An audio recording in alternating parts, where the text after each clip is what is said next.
Hello friends, welcome back to అమ్మ చేతి వంట. ఇవాల్టి వీడియోలో రవ్వ కేక్ని ఎలా తయారు చేసుకోవాలో చూపించబోతున్నానండి.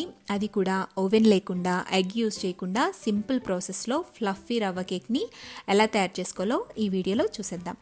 ఈ రవ్వ కేక్ చాలా టేస్టీగా ఉంటుందండి. నేను చెప్పే కొలతలు యూస్ చేస్తూ మీరు కేక్ని ప్రిపేర్ చేయండి, చాలా పర్ఫెక్ట్గా వస్తుంది. సో ఫస్ట్ అయితే ఒక మిక్సీ జార్ తీసుకుని అందులోకి 1 కప్పు బొంబాయి రవ్వని యాడ్ చేసుకోండి. 5 నిమిషాల పాటు ఫైన్గా గ్రైండ్ చేసుకోండి. ఈ విధంగా ఒక 5 మినిట్స్ పాటు గ్రైండ్ చేసుకున్న తర్వాత ఒక బౌల్లోకి ట్రాన్స్ఫర్ చేసుకుని పెట్టుకోండి. ఇప్పుడు ఇందులోనే 1 కప్పు దాకా కాచి చల్లారి పెట్టుకున్న పాలని యాడ్ చేసుకోవాలి. ఇప్పుడు స్పూన్తో మొత్తం కలిసేటట్టుగా మిక్స్ చేసేసుకుని మూత పెట్టేసి ఒక అరగంట పాటు బాగా నూకని నాననివ్వాలి. ఈలోపు అదే మిక్సీ జార్లో 1 కప్పు షుగర్ని యాడ్ చేసుకుని ఫైన్ పౌడర్లా గ్రైండ్ చేసుకోండి. ఇలా గ్రైండ్ చేసుకుని పక్కన పెట్టుకున్న తర్వాత రవ్వను ఒకసారి చెక్ చేసుకోండి. రవ్వ సాఫ్ట్గా అయిపోవాలి, ఇక్కడ చూపిస్తున్నట్టుగా మెత్తగా నానిపోవాలన్నమాట. రవ్వ నానిపోయిన తర్వాత ఒక స్ట్రైనర్ పెట్టుకుని దాంట్లో 1 కప్పు దాకా మైదా పిండిని యాడ్ చేసుకోండి. అలాగే 1 teaspoon baking powder, 1/2 teaspoon వంట సోడాని యాడ్ చేసుకోండి. బేకింగ్ పౌడర్, బేకింగ్ సోడా రెండు వేరువేరండి, రెండింటిని కూడా మనం ఇక్కడ యాడ్ చేస్తున్నాము. వీటిని కూడా జల్లించేసుకున్న తర్వాత షుగర్ పౌడర్ గ్రైండ్ చేసుకుని పెట్టుకున్నాం కదా, దాన్ని కూడా జల్లించుకోవాలి. ఇందులో ఏదైనా షుగర్ పలుకులు ఉంటే పక్కకు తీసేయండి.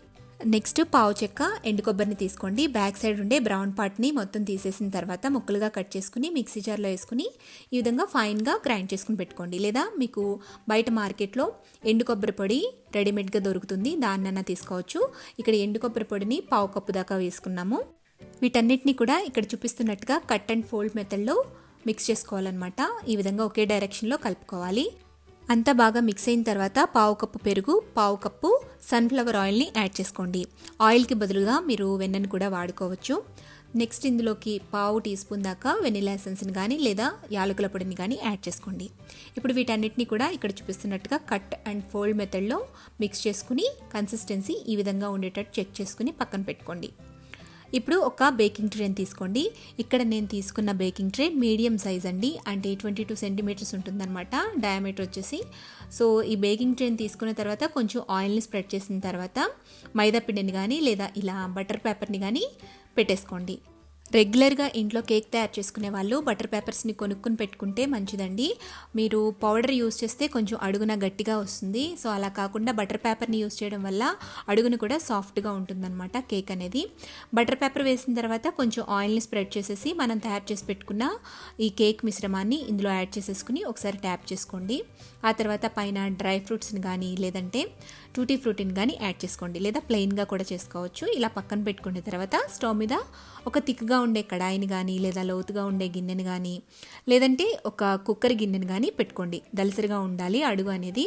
లోపల ఒక స్టాండ్ పెట్టేసి మూత పెట్టేసి మీడియం ఫ్లేమ్లో 5 నిమిషాల పాటు ప్రీహీట్ చేసుకోండి. సాల్ట్ ఏం వేయనవసరం లేదండి, సాల్ట్ లేకుండా కూడా మనం బేక్ చేసుకోవచ్చు. సో 5 మినిట్స్ ప్రీహీట్ చేసుకున్న తర్వాత మూత తీసి కేక్ టిన్ని లోపల పెట్టుకోండి. మనం తయారు చేసుకునే కేక్ టిన్ అనేది స్టీల్ యూస్ చేయకూడదండి, అల్యూమినియం ఏదైనా సరే యూస్ చేసుకోవచ్చు. మూత పెట్టేసిన తర్వాత ప్రెషర్ అనేది బయటికి పోకుండా చూసుకోండి. అన్నీ క్లోజ్ చేసేసిన తర్వాత మంటని మీడియం ఫ్లేమ్లో ఉంచి 30 to 40 మినిట్స్ పాటు బేక్ చేసుకోవాలన్నమాట. 15 to 20 మినిట్స్ తర్వాత మనకి బేక్ అవ్వడం స్టార్ట్ అయిపోతుందండి. మీకు ఇక్కడ క్లియర్గా చూస్తే అర్థమైపోతుంది.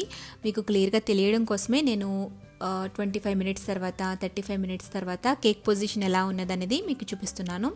నాకు ఇక్కడ కేక్ బేక్ అవ్వడానికి కరెక్ట్గా 35 to 40 మినిట్స్లో నాకు బేక్ అయిపోయిందండి. తర్వాత ఒక చిన్న టూత్పిక్ని మీరు గుచ్చినట్లయితే దానికి క్లియర్గా ఏమీ అంటుకోకుండా వస్తే పర్ఫెక్ట్గా బేక్ అయిపోయినట్లు. అప్పుడు మనం వెంటనే స్టవ్ ఆఫ్ చేసేసుకుని కేక్ టిన్ని పక్కకు తీసేసుకోవాలి.